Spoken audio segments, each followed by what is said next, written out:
يدخل أهل الجنة الجنة وأهل النار النار.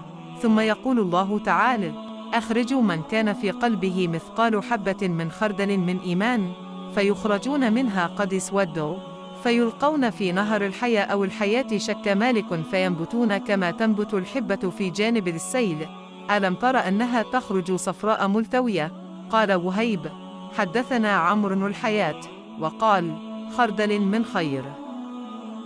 सही अल बुखारी 22 किताब ईमान के बयान में हदीस नंबर 15। अब सल्लल्लाहु अलैहि वसल्लम ने फरमाया, जब जन्नती जन्नत में और दोज़खी दोज़ख में दाखिल हो जाएंगे, अल्लाह पाक फरमाएगा, जिसके दिल में राई के दाने के बराबर भी ईमान हो, इसको भी दोज़ख से निकाल लो। तब ऐसे लोग दोज़ख से निकाल लिए जाएंगे और वो जलकर कोयले की तरह सियाह हो चुके होंगे। फिर जिंदगी की नहर में या बारिश के पानी में डाले जाएंगे। यहाँ रावी को शक हो गया है कि ऊपर के रावी ने कौन सा लफ्ज़ इस्तेमाल किया। इस वक्त वो दाने की तरह उग आएंगे जिस तरह नदी के किनारे दाने उग आते हैं। क्या तुमने नहीं देखा कि दाना जर्दी माइल पेच दर पेच निकलता है? वोईब ने कहा कि हमसे उम्रों ने हाके की बजाय हा और खरदिलमन ईमान की बजाय खरदिलमन खैर का लफ्ज़ बयान किया।